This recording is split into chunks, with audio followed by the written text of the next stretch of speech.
Good morning o magandang tanghali o magandang gabi at kung anong oras nyo man to mapanood mga karancho, no? Meron tayo ditong Honda EDV. Ang issue, change oil.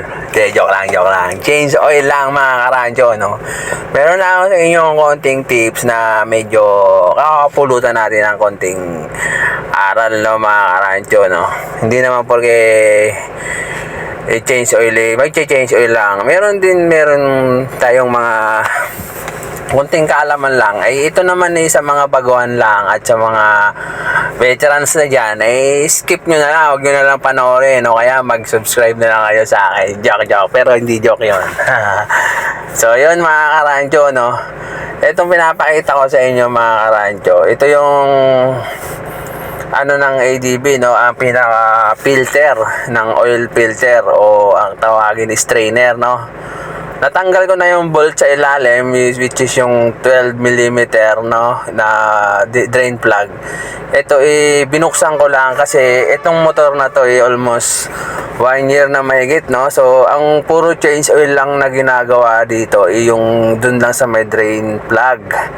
So nabuksan na rin to kasi itong unit na to medyo matagal-tagal na rin, no. Baka meron na kasi ito bago tong unit. Pag bago para sa akin almost 1 year o 6 months pag daily use ka, kailangan bubuksan nyo din yung strainer mga karancho kasi meron pa rin yung mga ribaba dyan mga karancho. Dyan kasi nasasala yung halimbawa mga metal slug na natatanggal na maliliit, dyan nasasala dyan sa strainer na yan. Pag yan naman sobrang dumi, hindi magpa-function ng ayos ang ating langis, hindi mag-circulate ng ayos, no. Tingnan nyo dito mga karancho kasi nung tinanggal ko siya, ayan, nung binubunot ko na, tatandaan nyo lang mga karancho kung anong position ng spring at saka anong strainer, no. Ayan mga karancho, sobrang dumi niyan. Kaya nag-decide ako, yung o-ring mga karancho, huwag nyo kakalimutan yan kasi importante yan. Kung hindi, lawa yung langis nyo dyan habang nananakbo mga karancho. Tingnan nyo mga karancho, diba? Sobrang dumi na yan. Ayan, may mga kumapit na virus. Joke lang. Hindi. Ano yan? Mga nasasala yan na dumi galing sa circulate ng langis. Ayan, may mga maliliit dyan na metal slug na ako napansin. Yan yung mga siyempre nagagamit natin yung motor, medyo nagagasgas ng konti. Ayan mga karadyo, no? Ganyan pagbalik yan. At tandaan nyo lang kung paano nyo tinanggal, ganyan nyo rin ibabalik mga karadyo. Nalinisan ko na yan dyan sa part na yan mga karadyo, no? Yan, babalik ko na. Kasi yung o-ring mga karadyo, lagi nyo i-double check kasi yung o-ring na yan, mahirap. Isa yan sa importante talaga. Ayan, no? 1 year o 6 months ako nito nagbubukas mga karadyo pag mga ganyang mga alam ko muna history sa may-ari, tapos yun pag di pa nabubuksan ako na magbubukas niyan mga karadyo kasi importante yan nalilinis, hindi yung patagas ka lang ng patagas ng langis. Importante din niya kasi once na magbara-bara na yan dyan, hindi na magandang circulate ng langis. Parang tao lang din yan mga karancho. Pag hindi na maganda yung circulate ng dugo mo, magkukulaps ka din pagkatagalan. Mga karancho? Ayan, binalik ko na mga karancho. Pagpabalik niyan mga karancho, hand tight lang. Huwag yung ngingiwi. Ika nga ni kalikotista. Huwag kang ngingiwi pag naghihigpit ka ng bolt mga karancho. Pangalawang tip, lagi nyo munang kakamayin. At huwag nyong papahin dahil hindi talaga yan yung kakayanin.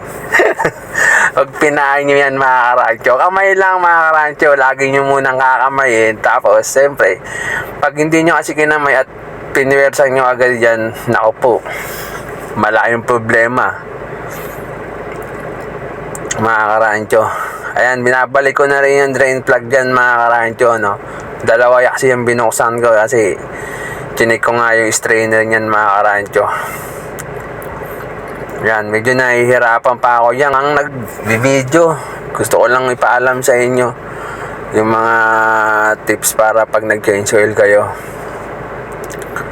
Yan, binabalik ko na mga karancho. Laging kakamayin mga karancho. Huwag nyo papahin. Paulit-ulit ako. Dahil pag pinaan nyo yan, hindi yun talaga kakayanin. At ang paghihigpit, lagi kong pinapaalala, hand tight. Huwag na huwag kayong ngingiwi. Hindi naman yan manlalaban. Mga karancho, simple lang yan. Hindi nyo kailangan pahirapan sarili nyo. Yan, naigpitan na natin mga karancho. So yun. Tinignan ko nga pala yung ito pa mga karancho, no, baka hindi nyo pa alam, hindi porkit malaking sisi yung motor natin, ito kasi 160, 1 litro na, baka pagkakaalam nyo o 800 mga karancho. Ayan, no, naka-indicate after drain 0.75 liters lang ang ilalagay nyong langis. Wag na wag kayong susobra mga karancho. Tandaan nyo kasi pag sumobra kayo, may palike-like pa yung mukha. Ayan mga karancho, ayan, kukuha kayo ng sukatan. Kasi hindi nyo pwedeng sobrahan at tatapon yan dun sa air filter nyo, mga karancho. Pag sumobra kayo ng langis.